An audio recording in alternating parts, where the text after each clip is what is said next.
Boa noite, professora Luara. Espero que esteja bem. Hoje eu vou fazer a apresentação do nosso caso clínico.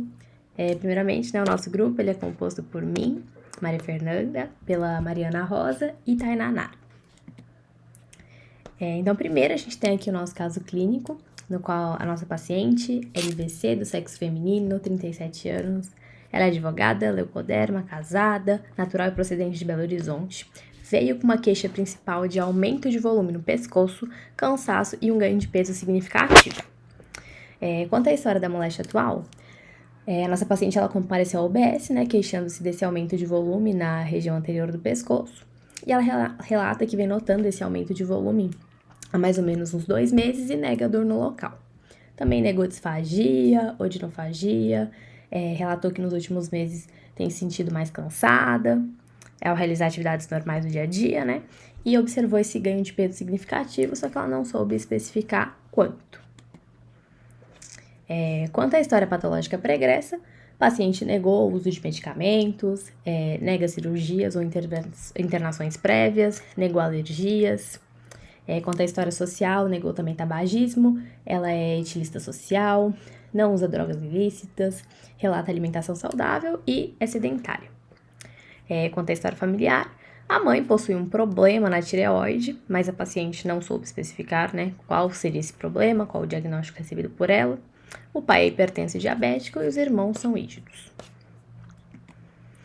Quanto à anamnese especial, então, pele, fâneros, cabeça e pescoço, O paciente relatou que notou a pele mais seca nos últimos dias, além também de se queixar das unhas e cabelos mais fracos, quebradiços. Relatou volume aumentado na região do pescoço, como a gente citou na história anterior. O aparelho respiratório não tem nada digno de nota, o cardiovascular também não, o gastrointestinal, ela queixou de uma leve constipação, está evacuando 4 vezes por semana. O aparelho geniturinário também nada digno de nota, sistema nervoso locomotor também, tudo ok. Quanto à ectoscopia, então, a nossa paciente ela tem um bom estado geral, está lúcida em tempo e espaço, hidratada, corada, nictérica e acianótica. Os dados vitais também estão todos normais, dentro dos valores de referência. E o que foi notado no exame de cabeça e pescoço foi realmente esse aumento de volume na região anterior do pescoço, que é compatível com o local anatômico da nossa glândula tireoide. Linfonodos não estavam palpáveis, e foi observado um desvio traqueal presente e ausência de exoftalmia. Bom, quanto à tireoide, a glândula estava com volume aumentado, móvel, consistência fibroelástica, indolor e com alguns pequenos nódulos palpáveis, E interessante notar também que tinha esse nódulo piramidal facilmente palpável. Quanto ao aparelho respiratório, o tórax estava simétrico, sem abaulamento ou retrações, sons respiratórios todos normais, e expansibilidade preservada. O aparelho cardiovascular, com bulhas normofonéticas, normorrítmicas em 2 tempos, sem sopros, pulso simétrico, cheio, sem edema, tempo de perfusão capilar preservado. E o abdômen estava globoso, Ela relatou realmente esse aumento esse ganho de peso, Sem retrações ou abaulamentos. Ruídos hidroaéreos positivos, felizmente indolor à palpação, sem massas palpáveis e sem visceromegalias.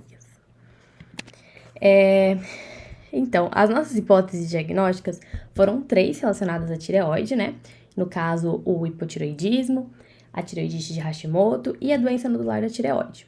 A anemia, ela foi citada mais... não como uma forma de doença 100% isolada, foi mais como algo que poderia estar associado à patologia vigente, já que a nossa paciente relatou apresentar esse cansaço para realizar as atividades do cotidiano. Então, como forma de descartar ou confirmar alguma das hipóteses que nós levantamos, foi requisitado à nossa paciente alguns exames complementares, sendo eles o hemograma completo, que iria indicar a ausência ou presença desse possível quadro de anemia, TSH, T3, T4, os anticorpos, autoanticorpos anti-TG e anti-TPO, e o PAF, para especificar algumas dessas 3 possibilidades de doença da tireoide que foram levantadas.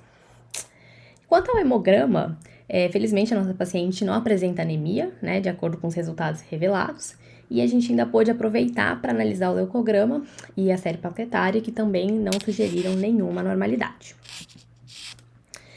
Quanto às metodologias utilizadas para a realização desses exames complementares, a gente optou pelos seguintes métodos, né? Primeiro, a dosagem de hormônio estimulante da tireoide, o TSH, por meio da quimioluminescência.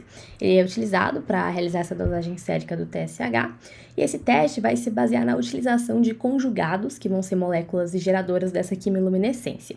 Então, a gente vai ter uma reação de hidrólise, na qual o substrato quimioluminescente vai sofrer uma hidrolação e vai gerar um produto mais instável, que depois que for estabilizado, ele vai gerar uma emissão de fótons, né? Vai emitir luz. E esses fótons de luz são amplificados, eles vão ser medidos, né, através de um fotomultiplicador, que tem como função transformar essa luz em impulso elétrico. Assim, a gente tem essa intensidade de luz emitida, ela vai ser proporcional à quantidade de TSH que está na amostra.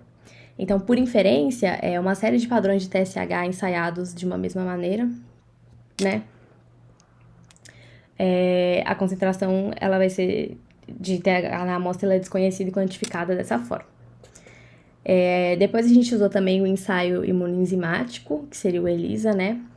Que é um método utilizado para quantificar o antígeno imobilizado numa superfície mais sólida, por meio de uso de um anticorpo específico, que vai ter uma enzima acoplada a ele de uma maneira covalente, né? E a quantidade de anticorpo que vai se ligar ao antígeno vai ser proporcional à quantidade desse antígeno presente. Então, quando a gente realiza esse teste, os postos de placa vão estar revestidos com anticorpo contra T3 livre, né? E a etapa inicial de incubação vai favorecer uma competição entre a amostra do paciente, né? Na qual espera-se que haja T3 livre, e uma substância que apresenta o mesmo sítio de ligação do anticorpo presente nessa placa. Então, vai ocorrer uma competição. E dessa forma, né, quanto mais T3 livre a gente tiver na amostra, maior vai ser essa inibição da molécula que foi artificialmente adicionada, né, evitando a sua ligação com o anticorpo. E uma outra particularidade bacana desse teste é que a molécula de competição vai carregar um marcador de cor, que vai ser sugestivo, né, da forte ausência ou presença desse T3 livre. Então, a gente tem, né, caso a amostra tenha uma quantidade maior de T3 livre, esse hormônio tireoidiano vai vencer essa competição e vai se ligar aos anticorpos da placa. E aí o resultado vai ser inversamente proporcional. Quanto menos cor tiver, maior será a quantidade de T3 livre. Ao passo que se essa cor finalzinha for um amarelo mais forte, a gente consegue concluir que vai ter pouco T3 circulante, T3 livre circulante nesse paciente. O terceiro método foi a hemaglutinação para ver os níveis de anti-TG e anti-TPO, né? É uma técnica laboratorial empregada para analisar esses anticorpos antitireoidianos, né? E ele apresenta uma reação que vai gerar agregação de hemácias por conta da presença dos anticorpos. Então, os nossos glóbulos vermelhos, que vão ser sensibilizados por antígenos específicos, vão ser utilizados para testar o soro do paciente. Então, quando a gente tem a ausência do agente hemaglutinizante, que é o anticorpo, as hemácias vão sedimentar no formato de um botãozinho mais compacto. Então, quando tem a aglutinação, elas vão sedimentar de uma forma mais difusa. E por fim, a gente tem a dosagem do T4 livre, né? Também com a quimiluminescência. E essa técnica se baseou na competição do T4 livre, né? Presente na amostra com um análogo, que é o tal do T4 biotinilado, por um número limitado de anticorpos de coelhos anti-T4. Então, os complexos anticorpo T4 e anticorpo T4 análogo vão ser capturados pelo anticorpo anti-GG do coelho, né? Que estão mobilizados na superfície dos imunotubos. Aí, feitas as lavagens dos tubos, vai se adicionar esse meio conjugado, que é a streptavidina peroxidase. E aí vai remover o excesso dos reagentes para que essa reação quimiluminescente seja desencadeada pela adição do peróxido e luminol. Então, a quantidade de luz emitida, né, medida em RLU, que são as unidades relativas de luz, vai ser inversamente proporcional à concentração de T4 livre presente na nossa amostra, e cujo valor vai ser obtido, né, por meio de uma curva de calibração. Assim como a dosagem de hormônio estimulante da tireoide. Agora, né, diante do exposto, nós tivemos que os níveis de TSH da nossa paciente estavam extremamente elevados e foi evidenciado uma baixa significativa nos níveis de T4 livre. Os níveis de T3 estavam normais e as concentrações de autoanticorpos anti-TPO e anti-TG estavam também elevados. Então, com esses dados laboratoriais, nós concluímos que a hipótese diagnóstica que se encaixa melhor para esse caso era a tireoidite de Hashimoto, que apresenta as características muito específicas para se fechar esse diagnóstico, que são essas alterações nas concentrações dos hormônios que eu acabei de citar, né? Esse aumento de TSH, baixa de T4 e altas concentrações de anti-TG e anti-TPO. Além disso, a nossa paciente ela foi tratada com levotiroxina, que é uma medicação que vai auxiliar na reposição do hormônio T4, e assim, né, ela vem apresentando melhoras significativas dos sintomas, né, que foram previamente queixados, que seria o inchaço no pescoço, o cansaço e o ganho de peso. Agora, explicando um pouquinho sobre a fisiopatologia, é preciso relembrar primeiro como o nosso organismo funciona em condições fisiológicas. Então, para que a gente tenha a liberação de T3 e T4, é preciso que lá no nosso hipotálamo seja liberado o TRH para poder estimular a liberação de TSH pela hipófise, para que assim esse TSH, quando ele chega e se conecta aos receptores de TSH na tireoide, ele possa permitir a abertura dos canais que vão liberar a entrada de iodo para dentro da tireoide, porque o iodo ele é uma substância que vai auxiliar na produção de T3 e T4. E é aí que a tireoidite de Hashimoto vai começar a interferir. Por quê? Porque ela é uma doença autoimune caracterizada por infiltração dos linfócitos e anticorpos autoimunes circulantes. Esses autoanticorpos eles vão inibir esse importador só de iodo e vão impedir a captação de iodeto e, consequentemente, né, a síntese dos nossos hormônios tireoidianos. E elas vão atacar também, né, vão destruir essa glândula. São anticorpos que atacam a nossa tireoide. E tudo isso vai estar relacionado à queda da concentração de hormônios tireoidianos. Então, né, recapitulando, a gente vai ter uma infiltração linfócita difusa, né, que vai provocar algumas mudanças na nossa glândula, né, pode fibrosar, atrofiar, ter alterações eosinofílicas em células acinosas e os espaços foliculares da glândula podem encolher e o coloide pode estar ausente ou escasso, né? E na microscopia eletrônica é muito comum você ver depósitos de materiais densos de IgG. E dentro dos folículos também, que já estão atrofiados, encontra-se um aglomerado de macrófagos, infiltração linfóide no tecido intersticial. Já foi também mencionado que o BCR dos linfócitos B, né? Das imunoglobulinas ligadas à membrana com especificidade para alguns epítopos conformacionais, na tireoidite de Hashimoto vão ser altamente dependentes da estrutura tridimensional da molécula TPO, né? Produção de autoanticorpos anti-TPO e anti-TG vão, então, auxiliar no nosso diagnóstico laboratorial, né? Então, a imunidade humoral, né, dos linfócitos B vão estar participando aí dessa patologia, produzindo autoanticorpos que vão induzir a citotoxicidade de complemento contra células tireoidianas, vão destruir o tecido local, promovendo alterações macro e microscópicas. E levando a essa morte das células tireoidianas, né, que vai causar primeiramente, antes do hipotireoidismo em si, um hipertireoidismo breve, é super característico da doença, seguido de um hipotireoidismo. E é interessante mencionar que, apesar de estar tendo essa destruição da tireoide, por que nos resultados tem um aumento de TSH? Porque quando o nosso organismo está funcionando fisiologicamente bonitinho, quando o TSH consegue se ligar aos receptores de TSH da tireoide, os hormônios T3 e T4 são produzidos e liberados, eles vão estar circulando, né, realizando as funções no nosso metabolismo que eles devem realizar.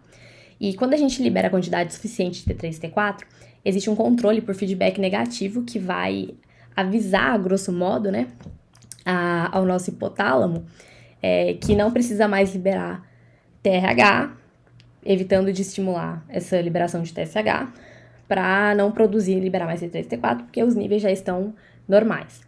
Só que essa informação de feedback negativo não está chegando para o nosso hipotálamo, porque nós não estamos liberando T3 e T4 em quantidade suficiente. Então, o TSH ele continua sendo liberado, está sendo liberado. E é por isso que as quantidades de TSH são altas, né? E de T3 e T4 tem a diferença, porque é liberado muito mais T4 do que T3, né? E, por fim, né, a conduta médica desse caso clínico, ela foi realizada adequadamente, de acordo com os aspectos clínicos manifestados pela paciente, desde o atendimento inicial até o diagnóstico da tireoidite de Hashimoto e tratamento dessa doença, né, possibilitando um prognóstico melhor para essa paciente. Os exames clínicos escolhidos, hemograma completo, TSH, T3, T4 livres, anti-TG, anti-TPO, além do exame de PAF, que é interessante para verificar esse infiltrado inflamatório, infiltrado linfocitário, perdão, esse infiltrado linfocitário que está atacando a nossa glândula, né, a fim de realizar uma biópsia da tireoide e obter amostras do tecido e líquido a partir de lesões sólidas, né, ou císticas, para a gente conseguir fechar esse diagnóstico de forma correta e poder direcionar melhor o tratamento dessa paciente, né? E quanto ao tratamento realizado, ele foi feito de forma adequada, de acordo com os exames, que levou a um quadro de melhora no tempo ideal, né? Sem maiores acometimentos e com um potencial de melhora da qualidade de vida e dos sintomas que foram primordialmente relatados pela nossa paciente. Então é isso. Aqui termina a nossa apresentação. Tem as nossas referências bibliográficas.